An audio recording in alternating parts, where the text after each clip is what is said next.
right? That's the greatest thing about this industry is that it never stops. You're always learning. It's changing. It's changing a lot. We're kind of, in my mind, we're kind of in a renaissance of this where, technology is really coming in. And I think that's coming in because for so long, it's been the older guys that were so adverse to any kind of technology. We had superintendents back then, even not that long ago, who didn't know how to use their email and all that stuff. And I don't even know how you could even do this. I can't fathom how you can run a job without email and your cell phone. And guys, 20 years ago, we didn't have all that stuff, but we somehow got buildings built. Have you ever wondered how successful architecture, engineering, and construction companies scale their business? Or have you ever wanted guidance on how to get more growth, wealth, and freedom from your AEC company? Well, then you're in luck. Hi, I'm Will Forat. And I'm Justin Nagel, and we're your podcast hosts. We interview successful AEC business leaders to learn how they use people, process, and technology to scale their businesses. So sit back and get ready to learn from the industry's best. This is Building Scale. Hey listeners, it's Will here. Our mission is to help the AEC industry protect itself by making technology easy. If you've ever listened to our show, then you know that the three pillars of scaling a business are people, process, and technology. So if you suspect technology is your weak link, then book a call with us to see where we can help maximize your company's IT and cybersecurity strategy. Just go to buildingscale.net/help. Today's guest is Jeff Balz, the COO of Haley Construction, one of Arizona's oldest and most respected general contractors. Haley Construction has been family-owned and operating since 1955, completing more than 2,500 projects across Prescott, Yavapai County. I'm going to pronounce that correctly. Jeff, you can correct me later. And Northern Arizona. The firm specializes in commercial and luxury residential construction, historic rehabilitation, and wide range of projects, including municipal, educational, medical, and green buildings. Jeff's career began with construction at a young age through his family's home building work. And after a decade of graphic design, he returned to the industry full-time. And since 2011, he's worked as a superintendent, project manager, and estimator, and now leads client relations, business development, and marketing. Haley Construction is known for innovative custom solutions and delivering projects that exceed expectations through strong relationships and integrity. And with all that said, Jeff, welcome to the show. Wow, that was quite an intro there. Yeah, thank you. I'm glad to be here. I want to pull back the curtain a little bit. You didn't send me a ton, so there was more research I had to do for the intro. So I hope that was all accurate. Also, how do you pronounce that county the right way? I feel embarrassed. Yavapai County. Yeah, I thought I was there. I was generally there. So I said all these nice things, but you tell us the real story. What's your background? What does that look like? How did you get into construction? And then tell us about Haley. I kind of grew up in this business. My dad was a general contractor, home builder. Mostly did spec homes. He kept it pretty small. That was his business model. He did a few homes a year. And I was just, I don't know if forced is the right word, but I didn't have much of a choice. Let's put it that way. So I was digging ditches and, putting on H25s and when other kids were getting a bike for Christmas, I was getting a skill saw. So that's kind of how I started. And I did it off and on all the way through up until high school. And then even in college, in summers and stuff like that, I continued to do that with him. And like you said, I kind of detoured, went into the graphic design world, and I guess burned out on that. I'm a type of person that I keep always pushing forward. So I pushed as far forward as I thought I could go, and I burned myself out. So I went back to construction and realized I should have never left, and this is where I belong. So been doing it again ever since, and here I am now, COO of Haley Construction, somehow. Did you ever learn to ride a bike? Maybe that's a good question. You know how to use a skill saw, I'm sure. Yeah, I could ride the crap out of a bike too. So look you didn't miss any steps then as childhood. That's awesome. So tell us more about Haley. Why is it special? Why did you go there, and why did you feel like that was the place that you wanted to really make change? When I went back to construction and was working with my dad, things kind of slowed down a little bit. I got hired by another general in the Payson, Arizona area just to help put siding on a couple big custom homes. He needed somebody that could do that for him. So next thing I know, I'm there. I ended up working for him more than full time. We decided that it would be better to raise our family over here. We had some friends who lived in this part of the state, so we uprooted, came over here. I got a job with another local commercial builder over here. Worked with him for 8 years, and then as things kind of after the big smash of 2008, the economy went down. He decided he'd done very well for himself, and it was time for him to shut down. And of course, that doesn't work for me. I had known of Haley Construction for quite a while. The second generation owners, I'd been around them here and there, and they reached out to me. They knew that my other employer was leaving, and they had a place for me, and they were looking to expand. At the time, even though the economy was not great up here, they were looking to expand. So they brought me in, and I was pleasantly surprised at how well I fit here. Now I've been here for 14, going on 15 years now. Yeah. So something about the culture. Construction to be anywhere. Something about the culture got you stuck though. What was that? When you got there, you said, "Oh, the fit was, almost like a glove," right? So yeah. What? Gosh, I don't know if I could put my finger on it. It's just a family kind of thing. I think I just fit.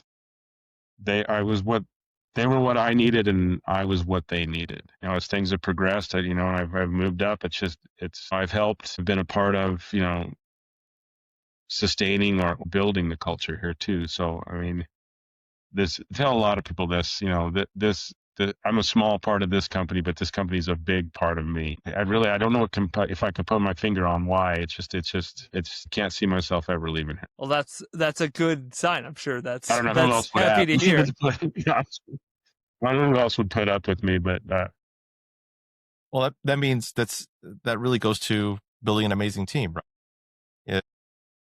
Building an amazing team is a piece of that. Yeah, and why don't you talk about that?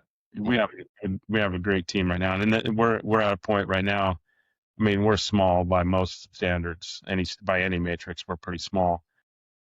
17 employees, but by our measure, we're as big as we've ever been. We now have 2 project managers. We have an estimator. We have,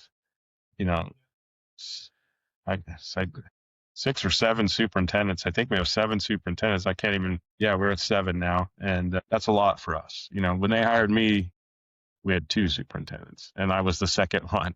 So,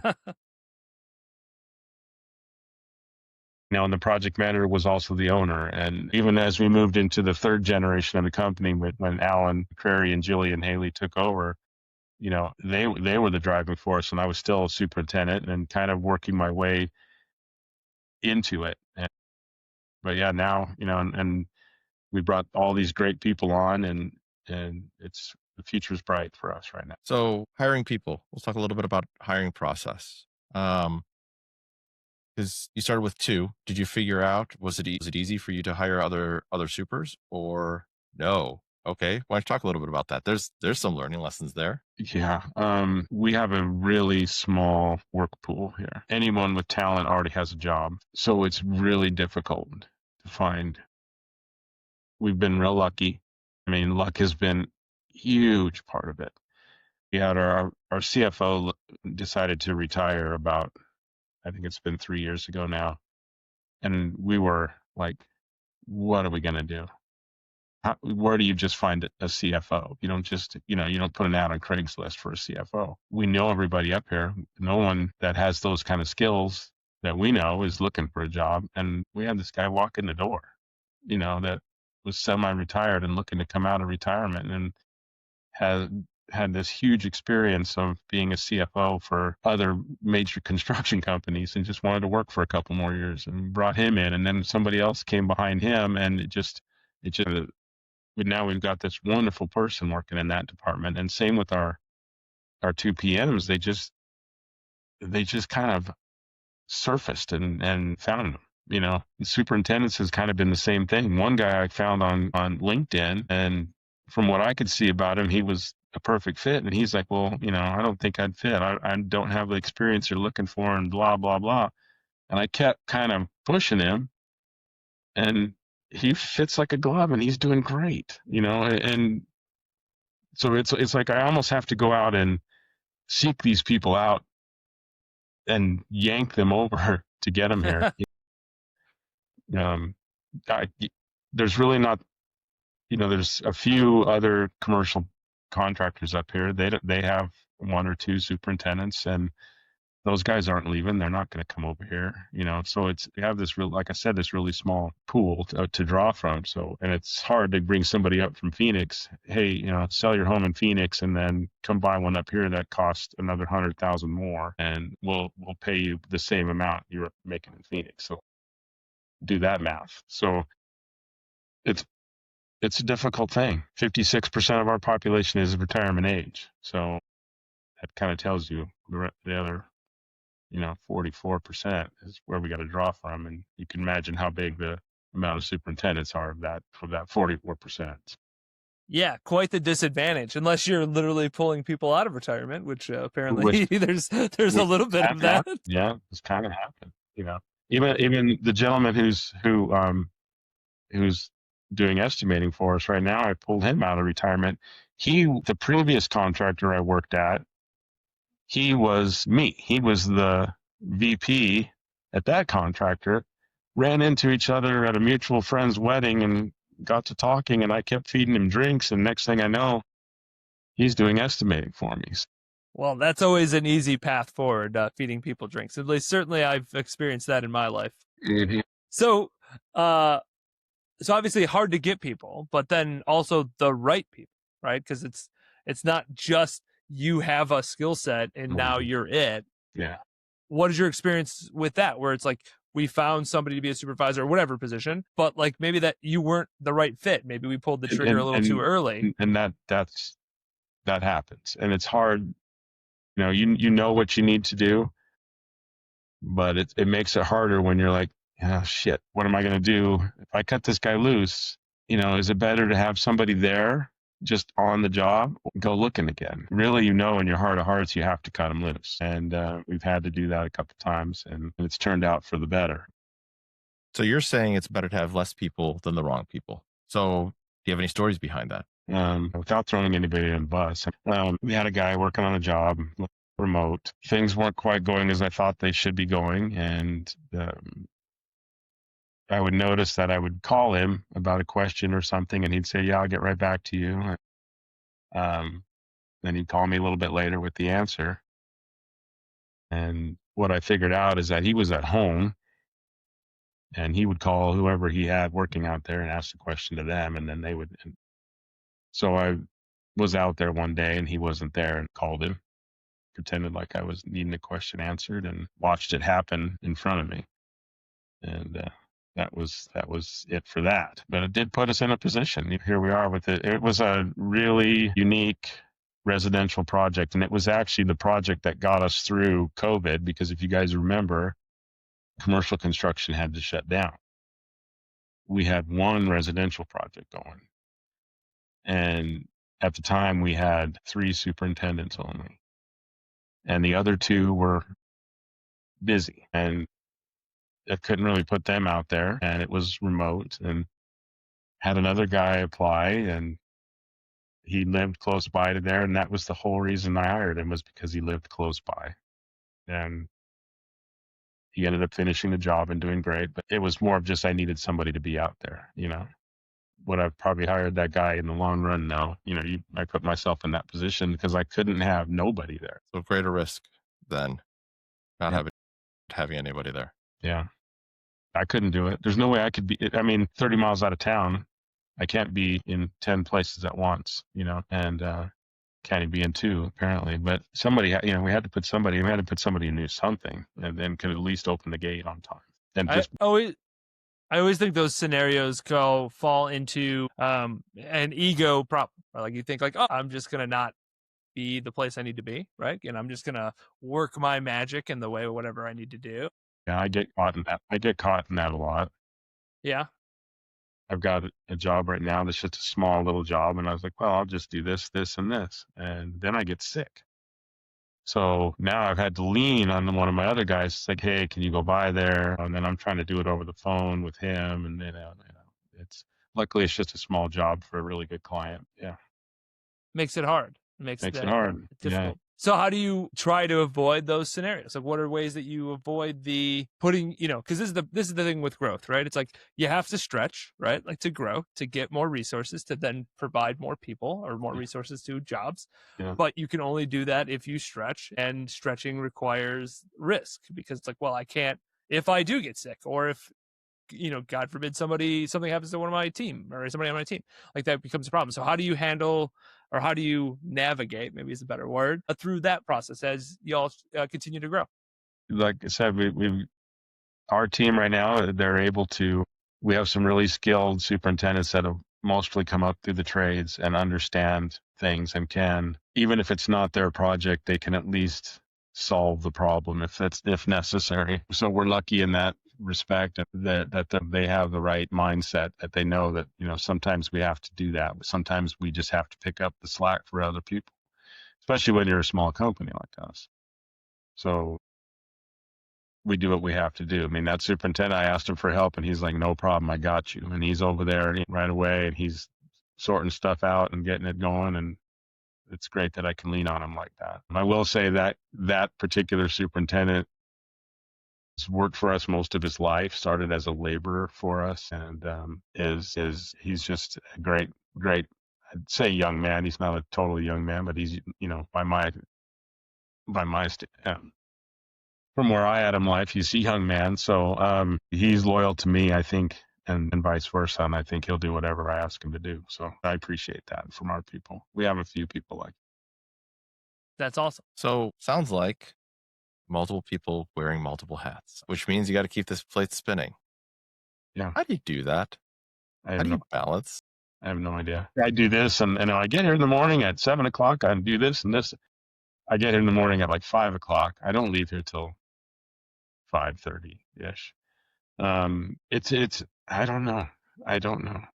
I just apply the same skills I did, when I was a superintendent or whatever I was. And, I know that we just got to keep all these plates spinning, or, you got your pots on the stove that are all doing a different thing, and you kind of just got to keep moving them around, and it just works. I don't know if I could even write it down to say, this is how you do it. This is how I think even in our situation, I was COO 4 years ago, and we didn't have any project manager. So I was COO and project manager and estimator and backup superintendent and that's the toughest question I've had. I don't know the answer to that. I really wish I had.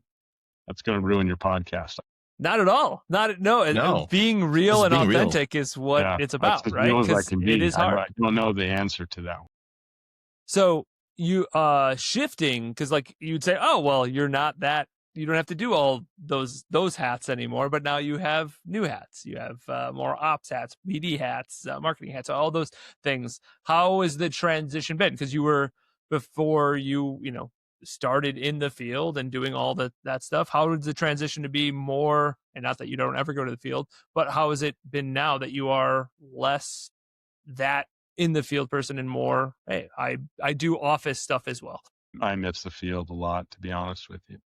I miss it from way back. I miss rolling trusses. I miss framing walls. I miss pouring concrete. I miss all that stuff that I used to do. I mean, I was telling you, when I was at the builder in Payson, when I was just hired to do siding on 2 houses, that's what I was going to do. And the next thing I know, I'm running his framing crew and his concrete crew. And, I don't even know how that happened. It just happens. And I was blessed or cursed or whatever you want to call it with this work. A little bit of column A, a little bit of column B. Yeah, with this work ethic, and I just want to get things done. So I think that's just how it is. But I miss the field a lot. I miss, even as a superintendent, I miss that immediate problem solving stuff. I crave it sometimes, even just to be doing that again. But I have a whole new set of problems that I have to solve every day here too. So yeah, the shift from that, they're just very different, right? It's still solving problems, right? You're still at the root of it. It's always, business is always just like, I gotta solve the next problem. And me and Will talk about this a ton, where it's like, we thought we solved the problems, and it's like, you did solve those, and now here's 12 others that you have to figure out, and they're very different, and they're the same answers from the past don't solve these problems. So start from the beginning to do that. So we've seen that a ton. And I try to pass that knowledge. That's knowledge you don't even realize you have. You've done it so many times that you don't even realize that you know the answers to these questions, like you just know them. Mm-hmm. So I try to impart that knowledge on our other superintendents, and hopefully they see that I do know what I'm talking about. Sometimes I wonder when they roll their eyes at me and stuff. But I was just thinking thinking about that. I mean, I know these guys, some of these other guys in other trades that are still there at those trades or have kind of moved around in town a little bit. And I've known these guys for 20 some odd years. Sorry about that. It's like, I miss seeing those guys every day. It was like, you're on a job with some of these guys, you're seeing them for a few weeks at a time every day for 3-4 weeks. And then the other next guy came on and you were hanging out with him for 3 or 4 weeks. So I kind of miss that. And I talk about that with those guys sometimes. We talk about how, I haven't seen you in forever. We're all still around. Now, I don't know if I got off topic there a little bit, but I was getting a little nostalgic there. No, it's okay. So it's essentially lessons that you teach, you teach those now. What are some of the lessons, or maybe what's like the hardest lesson that you had to go through and learn? I'm still learning. Always learning. You should always be learning. That's the greatest thing about this industry is that it never stops. You're always learning. It's changing. It's changing a lot. We're kind of, in my mind, we're kind of in a renaissance of this where, technology is really coming in. And I think that's coming in because for so long, it's been the older guys that were so adverse to any kind of technology. We had superintendents back then, even not that long ago, who didn't know how to use their email and all that stuff. And I don't even know how you could even do this. I can't fathom how you can run a job without email and your cell phone. And guys, 20 years ago, we didn't have all that stuff, but we somehow got buildings built. But today, we've got this newer, the AI stuff and all these other things that are coming in. I think it's really exciting to see what's happening with this industry. Technology, yeah. I mean, obviously, it's me and Will at Spot. We love technology. That's literally what we do, right? How can we help with technology when it comes to construction? We see it as just like other businesses where it's like you need so much of it, and if you didn't, we always say it's like technology is not that important. It's like, okay, then turn all of yours off and see how well you do your job, or how well you pay people, how well you get new bids out, how well, like all of the functions that require, because it's just such a integral part of the construction business now. And maybe 20 years ago, 30 years ago, not as much. But today, I agree with you. I couldn't imagine a way you would operate the business without it. Even just being able to send text messages. I mean, I used to think texting was the silliest thing, and now I'm like some 12-year-old girl the way I'm texting all the time. So, yeah. It's. I think it's exciting to see. So, tell us a little bit about what's unique about Haley's process. About our process? Which of our processes? Ooh. Okay, so you got more than one. Well, I mean, we have, I don't know that we have more than one. This is something we're kind of working on because we really have never had the need for processes. Like I've mentioned before, when I came into this company, the owner of the company was also the PM and the owner and made all the decisions. So there was an easy transition of power. You knew who to answer to. And now it's a little different. Now we have a PM, we have a superintendent, we have me, and, we have an owner. And so there's a longer chain of command there, I guess. And that's really, I mean, we have a small labor pool too, but really for us, it's owner, PM, superintendent. And then you have, our financial side, which is kind of its own thing. But we've been kind of developing these processes as we go, and like I said before, we didn't really need them. They just did it how they did it, and we never kind of had we get this question from our people. It's like, well, what's our process for doing this? And we're like, just do it. So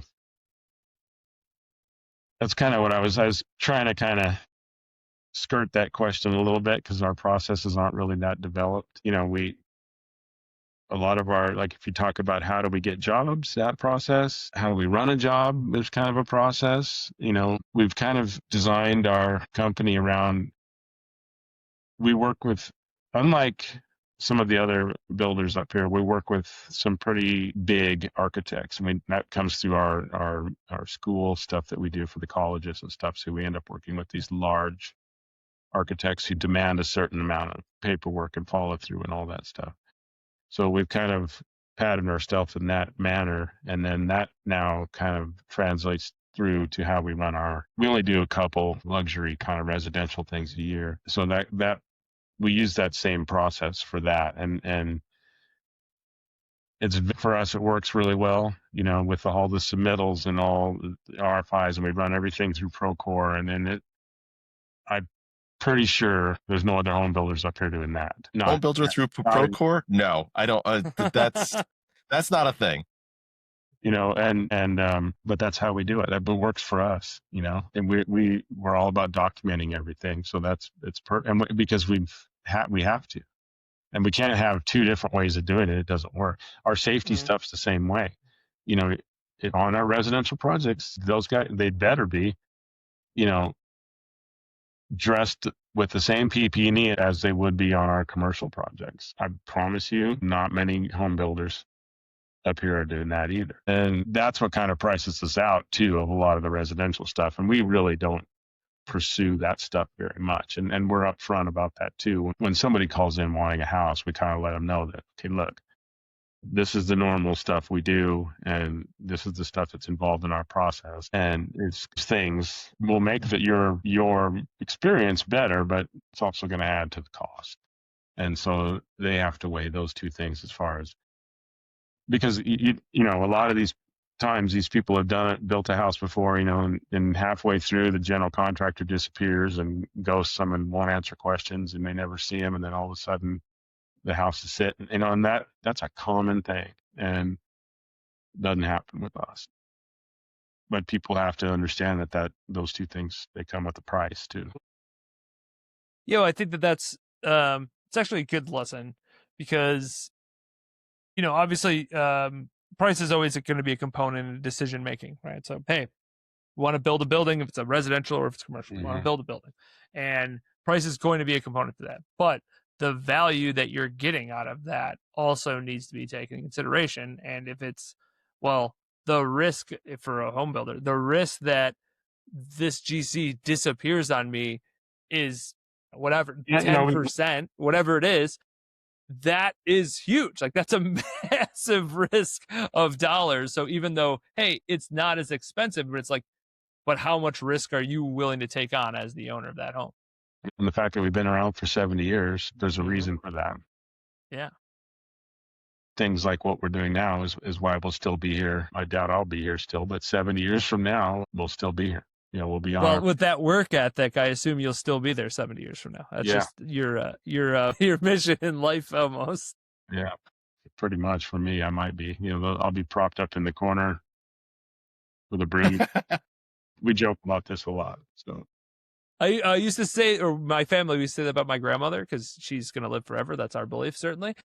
And we said, oh yeah, we're just going to make you an animatronic. So at Christmas time, you can, yell at us still. I can do the whole thing. Yeah, exactly. Sorry for the coughing, but I start to laugh. The cold is still lingering a little bit. So. Yeah, no worries. I completely understand. It's that time of the year. So, one component is obviously you're up north in northern Arizona. You have some builders, more local builders that are also around you, but then also you compete with the big dogs, the big national construction companies. What's the advantage with Haley? Like, why choose y'all instead of one of the big names, essentially?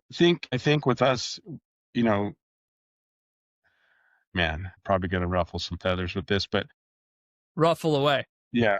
you know what you're getting. You're going to get an owner who's involved. You have full access to her. If you have a problem, you can call Jillian. Jillian Haley's the owner of the company. You can call her and she'll call you back.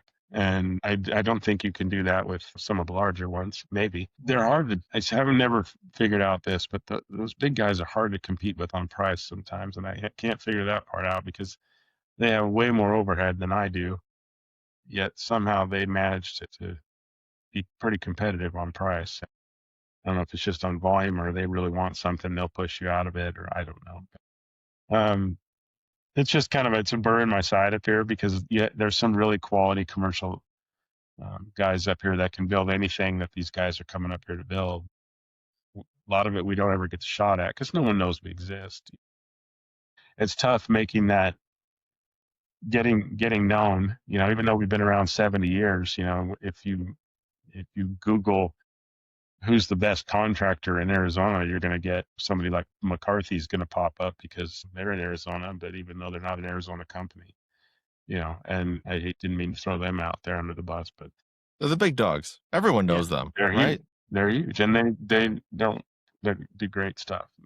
I can't compete with the stuff they do. As far as they can do jobs that I can't even go after. But I wish they didn't go after the ones that I can go after too. Also, I've beat them a few times, and I'm pretty proud of that kind of stuff. And they it doesn't matter to them. It's just I hold on to it as like a little but to them it's just bumped in the road, and they keep going. One other component that y'all are more construction management, right? In comparison to traditional GC. We don't self-perform very much. Why is that the decision? Like why run the business that way in comparison to more of a traditional It GC goes back approach? to that work pool kind of thing. Just finding enough guys that can, if I had to, do my own concrete or something like that, I mean, I don't know where I would find those guys. The good ones already have jobs, and I'm not going to be able to lure them away unless I pay them a big check, and then I got to keep feeding that machine of finding more work for them constantly, because that's all they're going to want to do is do concrete. They're not going to want to frame walls or hang doors or any of that stuff. A lot of our superintendents can multitask some of that stuff that gets missed. If I need to do a little bit of concrete, or if I need to put a window in or hang doors, door hardware, that kind of stuff. For the most part, we sub everything out, even though we have a labor crew of about 4 guys. They're pretty much just doing the things that get missed. They're real helpful when we get to the punch end of the thing, and we can just, all hands on deck, and they're very skilled and they can do pretty much anything, but we've got them doing pretty much everything. You never know what they're going to be doing from day to day. They never know usually until the day before. So let's talk about delivery methods a little bit more. So CMAR, design build, bid build, JOC. What's your preference? What's your general preference? We're really good at the CMAR stuff. We've been doing it for a long time. The design bid build stuff's fine. I hate the whole racing to the bottom just to get a job. It's part of it. We're starting to do a little more design build. I wish we could develop that a little bit more. I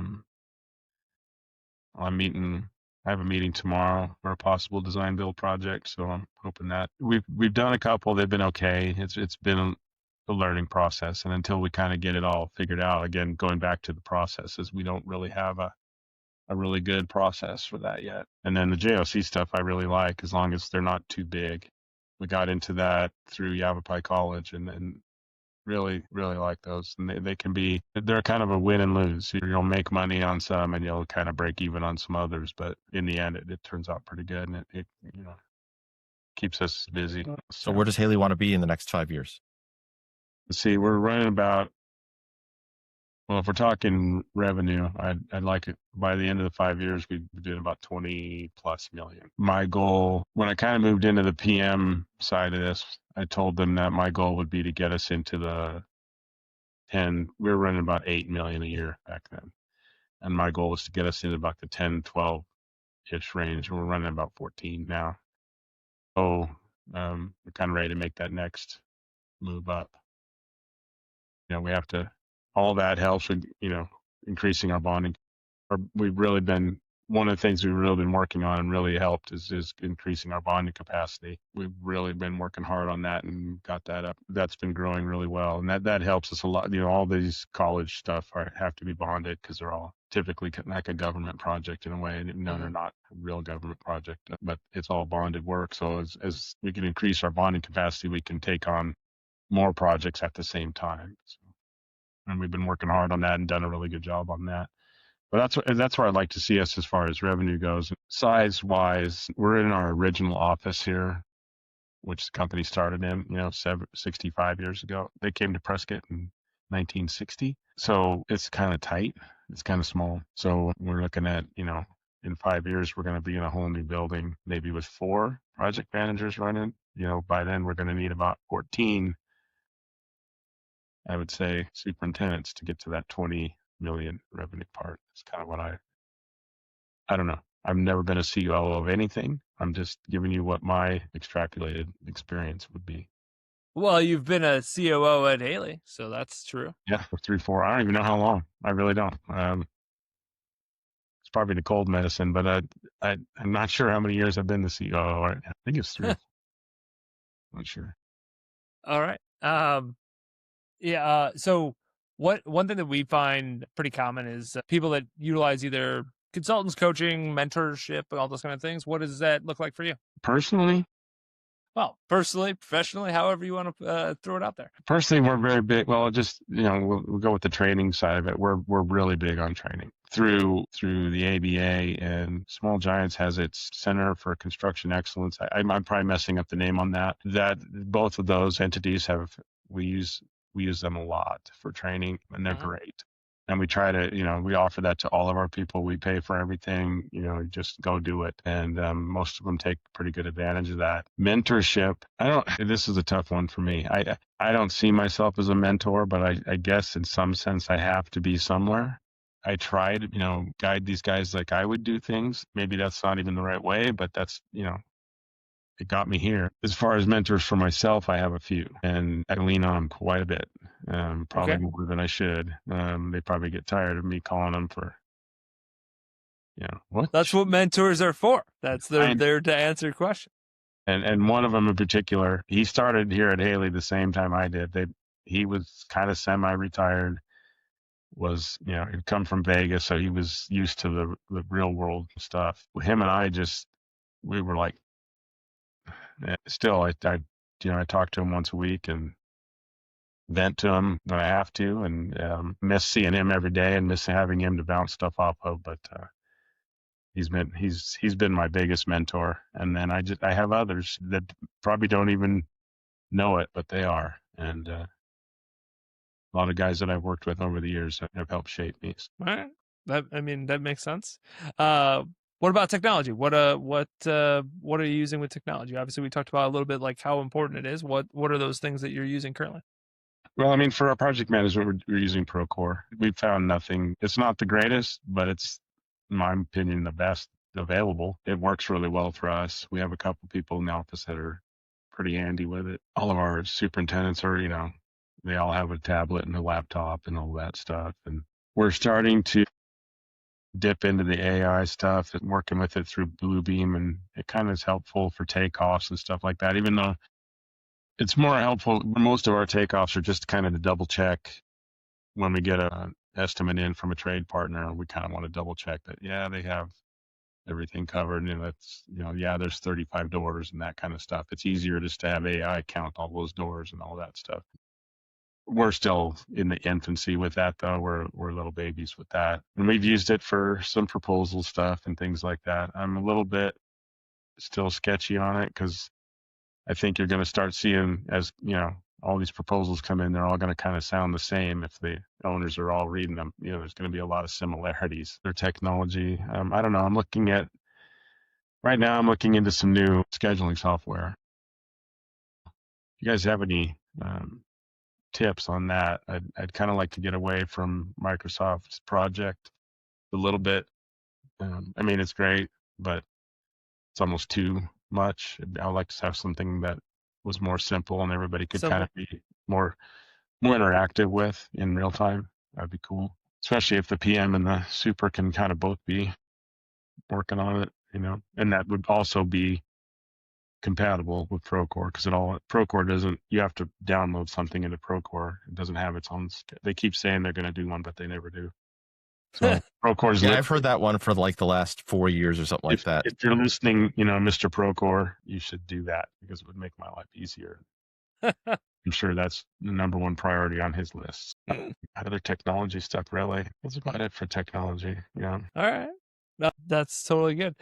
So we love to ask one question to every guest that we have on the show. And if you've listened to any episodes, you should know what that is.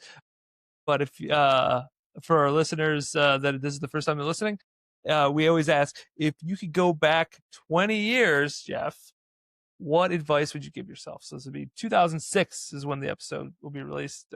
2026. So 2006 would be 20 years ago. 2006. I lived here. So, gosh, it's a good one. I think it's pay more attention. I was working really hard back then. We had just moved here. I was maybe a little bit cocky back then because I was a lot younger, but I had little kids and I had a lot of pressure on me. So I was working really hard, and wish I'd have paid more attention back then to what other guys were telling me.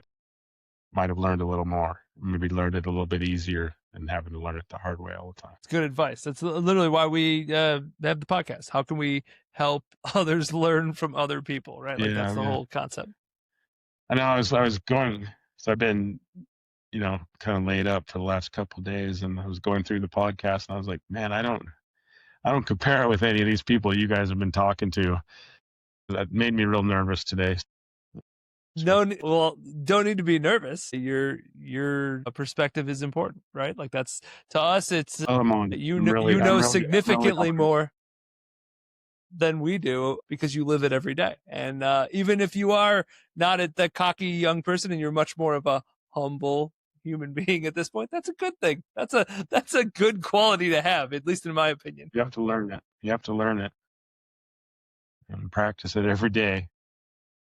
Yeah, for sure. This has been a ton of fun. If somebody wanted to get a hold of you, Jeff, what's the best way for them to do that?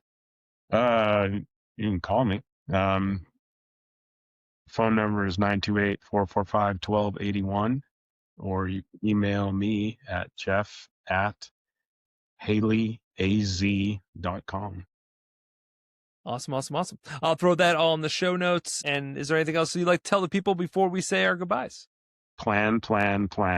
If you're doing any kind of project, plan. Love it. Great advice. All right, listeners, I hope you had as good of a time as me and Will did. And until next time, adios. Adios. See you guys. Thanks for listening to Building Scale. To help us reach even more people, please share this episode with a friend, a colleague, or on social media. Remember, the 3 pillars of scaling a business are people, process, and technology. And our mission is to help the AEC industry protect itself by making technology easy. So if you think your company's technology pillar could use some improvement, book a call with us to see how we can help maximize your IT and cybersecurity strategy. Just go to buildingscale.net/help. And until next time, keep building scale.